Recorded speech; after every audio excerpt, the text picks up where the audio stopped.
بسم اللہ الرحمن الرحیم۔ شروع اللہ کے نام سے جو نہایت مہربان رحم کرنے والا ہے۔ آج ہم بات کر رہے ہیں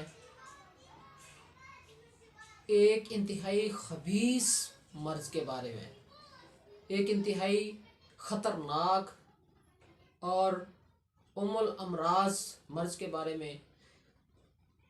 میرا مراد یہاں پہ سوزاک ہے۔ آج ہم سوزاک کے بارے میں بات کر رہے ہیں۔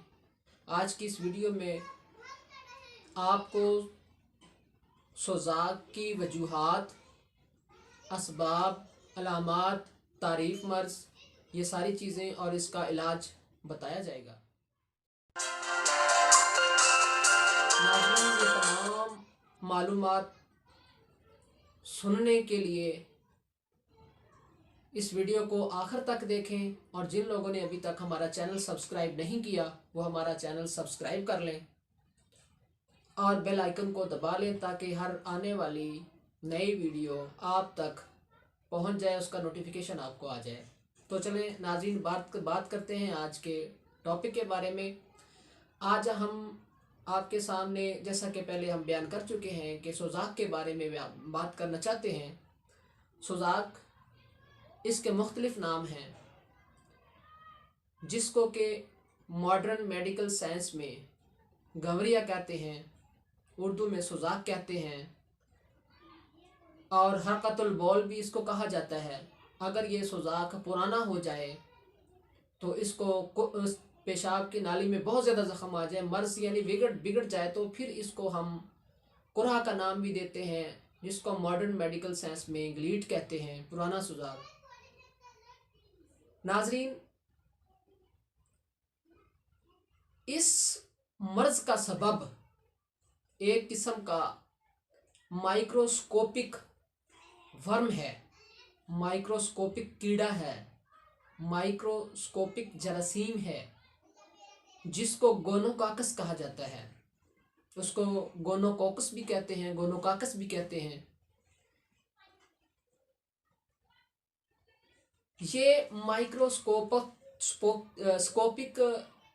کیڑا جو ہے، یہ پیشاب کی نالی میں انفیکشن کا سبب بنتا ہے، جس سے پیپ اور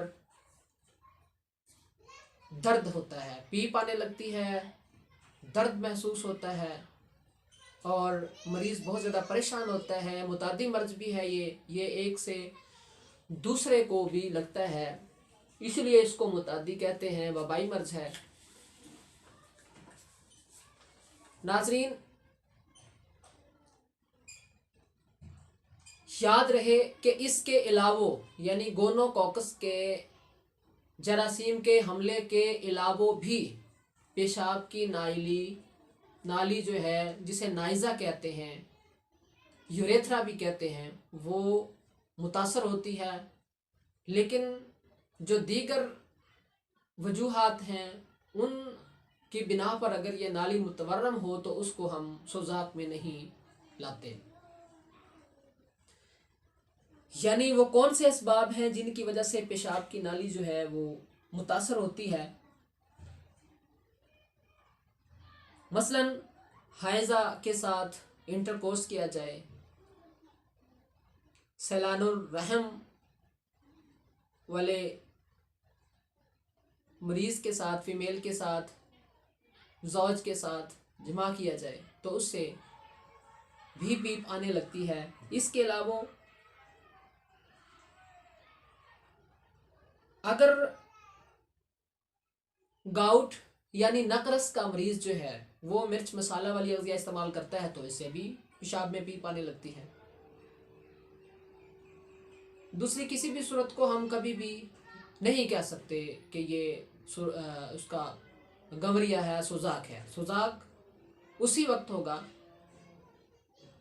جب گونوکوکس جراثیم جو ہے، مائکروسکوپک جراثیم حملہ آور ہوگا اور پیشاب کی نالی میں زخم پیدا کر دے گا، متورم ہو جائے گی، وہاں جھلی پیدا ہو جائے گی اور پیشاب کے ساتھ پیپ آنے لگ جائے گی۔ ناظرین، ابتدا میں یہ پیشاب کی نالی کے نائزہ کے سامنے والے حصے میں ورم ہوتا ہے، پھر آہستہ آہستہ یہ ورم مثانہ کی طرف بڑھنا شروع ہو جاتا ہے۔ اگر یہ ابتدا میں اس کو کنٹرول کر لیا جائے تو یہ آسانی سے کنٹرول ہو جاتا ہے، لیکن اگر یہ مرض بڑھ جائے اور یہ ورم جو ہے یہ مثانہ کی طرف چلنا شروع ہو جائے تو یہ بہت ہی زیادہ خطرناک ثابت ہوتا ہے، اور یہ اتنا متعدی مرض ہے کہ اس سے متاثر مریض جب بھی کسی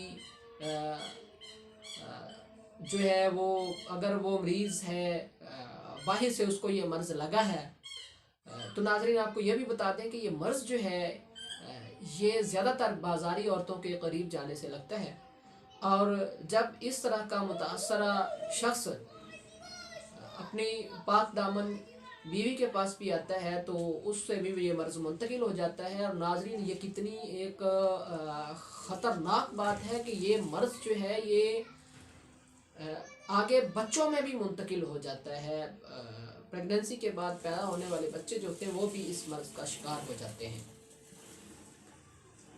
تو آپ اچھی طرح جانتے ہیں کہ اس کا علاج بر وقت کروانا کتنا انتہائی ضروری اور انتہائی ناگزیر ہے۔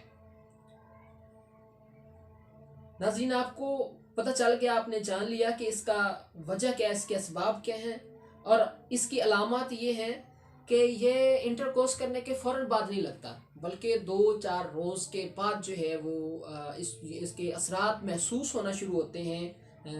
کچھ ماہرین کہتے ہیں کہ یہ 5ویں-7ویں روز جو ہے وہ سوراخ بول جو ہے اس کی سرخ اور پتلی پیپ خارج ہونے لگتی ہے، اور چند روز بعد جو ہے وہ اس کا ورم زیادہ پھیلنا شروع ہو جاتا ہے، اور اس پیشاب کے ساتھ جو ہے وہ خون بھی آنے لگتا ہے۔ ناظرین جب آپ کو پتہ چل جائے کہ یہ سوزاک کا مرض ہے تو فی الفور اس کا جو ہے نا وہ علاج کروائیں۔ تو اس کے آئیے بات کرتے ہیں اس کے علاج کے زمرے میں۔ تو علاج میں کیا کیا چیزیں استعمال کی جاتی ہیں؟ گونوکوکس یعنی سوزاک کا جو جراثیمی کیڑا ہے، اس میں زیادہ تر ادویہ مدر بول ادرار کرنے والی ادویہ استعمال کی جاتی ہیں، جس سے یعنی دوسرے لفظوں میں ہم کہہ سکتے ہیں کہ پیشاب آور ادویہ کا استعمال اس میں کیا جاتا ہے۔ مشروبات میں اس میں شربت بزوری کا استعمال کیا جاتا ہے، شربت بزوری، مغز خیارین، مغز خربوزہ اس کا استعمال کیا جاتا ہے، شربت دینار کا استعمال کیا جاتا ہے۔ اس میں جتنی بھی ادویہ آپ نے استعمال کرنی ہے اس میں ادرار بول کو ہم نے سامنے رکھنا ہے، اس کے مطابق اس کو ادویہ کو ہم نے استعمال کرنا ہے۔ ہم نے اس ضمن میں ایک مکمل کورس تیار کیا ہوا ہے جو کہ ایک صفوف، گولیاں، معجون اور شربت پر منحصر ہے۔ یہ 3-4 چیزیں ہیں، سمپلی ان کو ہم استعمال کرواتے ہیں اپنے مریض کو۔ ابتدائی لمحات کا مرض ہو تو یہ کم از کم ایک مہینہ جو ہے وہ اس کے لیے کافی ہوتا ہے، لیکن اگر یہ مرض زیادہ پرانا ہو جائے تو پھر 2 سے 3 ماہ لگ جاتے ہیں اس کو بہتر ہونے میں۔ اور الحمدللہ ہمارا یہ کورس بہت کامیاب ہے، جس کو سوزاکی کورس کہتے ہیں۔ آپ واٹس ایپ کا نمبر آپ کی سکرین پر آپ کے پاس آ رہا ہے، آپ وہاں سے دیکھ لیں، اس کو محفوظ کر لیں اور رابطہ کر لیں۔ اگر کوئی شخص اس مرض کا مکمل کورس ہم سے منگوانا چاہتا ہے تو یہ بذریعہ پارسل جو ہے وہ ان تک پہنچا دیا جاتا ہے، اور جو لوگ قرب و جوار کے ہیں وہ ہمارے ٹائم ٹیبل کے مطابق ادھر آ کے بھی اس کو کورسز کو لیتے ہیں، لیکن یہ الحمدللہ بہت کامیاب کورس ہے۔ تو ناظرین میں امید کرتا ہوں کہ آج کی یہ ویڈیو آپ کو بہت پسند آئی ہوگی۔ انشاءاللہ اگلی مرتبہ ایک نئے ٹاپک کے ساتھ آپ کی خدمت میں پھر حاضر ہوں گے، تب تک کے لیے اجازت چاہتے ہیں۔ اللہ حافظ۔ تمام ناظرین کے لیے بہترین آفر، تمام قسم کے کورسز بذریعہ ڈاک آپ تک بھیجے جاتے ہیں۔ ہوم ڈیلیوری بالکل فری ہے۔ اس آفر سے فائدہ اٹھائیں، گھر بیٹھے اپنا علاج کریں۔